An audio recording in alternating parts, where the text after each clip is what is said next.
द्वि निगरण्य धातु से पूर्ण प्रत्यय होकर के गुरु शब्द बनता है।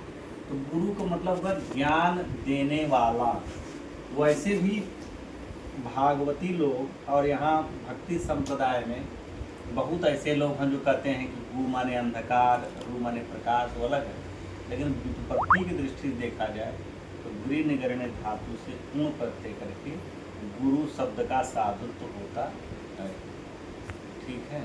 अब वो गुरु जो है, गुरु कभी मरता नहीं है। अब जिससे आप विद्या अध्ययन किए, पढ़े, भाई वो कोई बहुत जिए या सर्वथा चिरम जीवति वर्ष शतम जीवति। महाभाष्य में पतंजलि जी कहे चतुर्भिश्च प्रकारे विद्योपयुक्ता हो, 4 प्रकार से विद्या उपयुक्त हो। आगम कालेन, स्वाध्याय कालेन, प्रवचन कालेन, व्यवहार कालेन इति।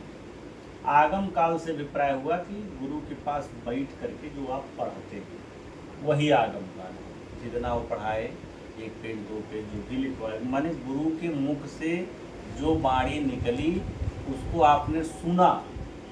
हमारे यहाँ श्रुति परंपरा है, पढ़ने का कहीं विधान नहीं, श्रुति परंपरा है, इसीलिए वेद बच गया। अगर श्रुति परंपरा न रहा होता तो आज वेद पुराण ये बच न पाता, क्योंकि हमारे ऋषियों ने अपने गुरु जी से सुना और सुन करके कंठ कर लिया है कि नहीं। पेन ड्राइव तो खराब हो जाएगा, लैपटॉप खराब हो जाएगा, लेकिन जो चीज़ हम कंठ कर लिए वो तो हम बता देंगे अपनी परंपरा को। हमारे गुरु जी ऐसे ऐसे पढ़ाए थे, उसका ये स्वर है, फिर आप उसको लिपिबद्ध कर लेंगे। तो श्रुति परंपरा थी। तो गुरु से जो मैंने श्रवण किया वही है आगम काल। आगम काल में स्वाध्याय काल है।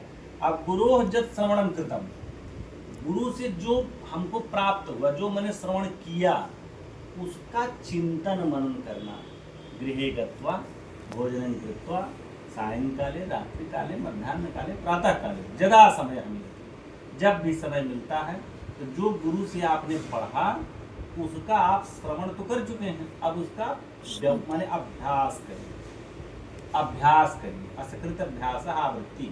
जो गुरु जी पढ़ाए उसी को बार बार अभ्यास करिए, और अभ्यास करके उसको कंठ कर लीजिए, उसके अर्थ को जान लीजिए।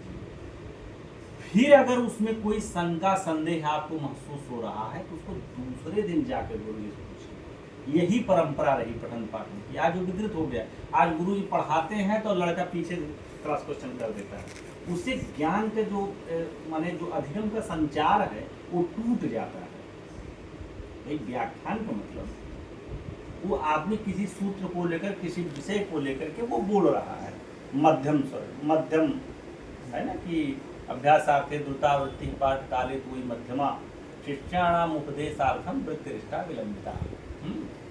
तो अभ्यासार्थे द्रुतावृत्ति, जब आप किसी चीज को अभ्यास करते हैं, मैंने रटते हैं, जैसे अभी इको एणच सूत्र है, तो अब उसको अभ्यासार्थे द्रुतावृत्ति, यानी इको एणच, इको एणच, इको एणच, इको एणच, जब तक न याद हो जाए तब तक याद करते हैं। अब पाठ काले तो वही मध्यमा। और जब हम किसी चीज़ को पाठ करते हैं, दुर्गा सप्तशती है, तो धीरे धीरे खड्गम चक्र गदे त्वचा परिधान शूलम चूड़ी, ऐसे धीरे धीरे करते। और शिष्याणाम उपदेशार्थम वृत्तिरिष्टा विलंबिता। और अगर शिष्यों को आप उपदेश दे रहे हैं तो आपकी वृत्ति अति विलंबित होनी चाहिए, माने आराम से। प्राचीन काले एक नृपति आसीन तस्य पार्श्वे गौ पुत्र आस्थान। आराम आराम से, हाँ, माने संति अष्टाध्याय्याम बहुविधान सूत्राणि तेषु सूत्रेषु मध्ये एकम अन्यतमम विशिष्टम सूत्रम अस्ति गोयणचि हलन्त्यम यत्किमपि तत्सूत्रम आधारीकृत्य मया किंचित् प्रतिपाद्यते। अब उस सूत्र को बोलिए, सूत्र के पदच्छेद उसको विभाग करिए, उसमें कितने पद हैं, उस पद का क्या प्रयोजन है, उसकी आवश्यकता है या नहीं है, आराम से उसको व्याख्यान करिए। वो व्याख्यान के सरणी आप छात्र उसको सुन करके जाएगा, अभ्यास करेगा, है कि नहीं। ये हो गया। तो आगम काले न स्वाध्याय काले न, गुरु से जो आपने सुना और उसको ले गए आप उसका स्वाध्याय, ठीक है। अब इसके बाद आगम कालीन, स्वाध्याय कालीन, प्रवचन कालीन, जो भी आप पढ़े फिर स्वाध्याय की तैयार हो गए, उसको फिर अपने जूनियर को उस चीज को आप पढ़ाइए, ठीक है। प्रवचन कालीन, प्रवचन माने उसको प्रवचन करिए, बताइए, प्रतिपादन करिए उसका। प्राचीन काल में जब ये स्कूल कॉलेज नहीं था, पूरे भारत में पाठशालाएं थी, गुरुकुल था, तो गुरुकुल में तो एक ही न कोई रहते थे। जैसे पाटलिपुत्र था तो यहाँ एक बड़ा गुरुकुल था, तो कई आचार्य थे। अब ग्रामीण अंचलों में तो एक ही, माने एक पाठशाला में एक ही गुरु थे, है कि नहीं। अब वही व्याकरण साहित्य तो सबके पंडित होते थे, तो अब एक ही गुरु कैसे पूरा पढ़ा देगा, मंजूषा, लखकौमुदी, सिद्धांत कौमुदी कैसे पढ़ा देगा। वो क्या करते थे कि एक छात्र को तैयार किए लखकौमुदी, अब फिर जो बच्चे आए तो कहे अब आप इनको लखकौमुदी पढ़ाइए। अच्छा, ये परंपरा भारत में हमको नहीं लगता कहीं है, सिर्फ काशी में है। काशी में छात्र ही गुरु हैं, जो गुरु लोग हैं वहाँ गुरुओं को खोजने में बड़ा समय लग जाता है। जो बड़े बड़े गुरु हैं, हम भी आए थे तो एक साल ऐसे 6 महीना 8 महीना कभी वहाँ, तो वहाँ प्रायः गलियों में, महाविद्यालयों में, विश्वविद्यालयों में जो छात्र होते हैं, शास्त्री प्रथम में यदि वो है और ठीक ठाक उसका व्याकरण है, तो वो बच्चों को पढ़ाना लगता है कि नहीं। बच्चों को बुला लेगा अपने यहाँ, और लखकौमुदी, रघुवंश महाकाव्य, तर्क संग्रह पढ़ाने लगता है, और वो बन जाता है गुरु जी। शास्त्री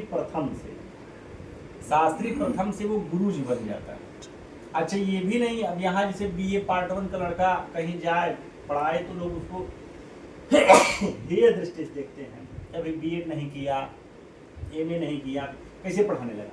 लेकिन वहाँ ऐसा नहीं, वहाँ जो उसके गुरु हैं वो भी सम्मान करते हैं, चलिए ये कम से कम लड़कों को पढ़ा रहा है, ये आगे निकल जाएगा, ये आगे निकल जाएगा। तो इस तरह से था, ये वहाँ परंपरा है। वहाँ के जैसे आप ही पढ़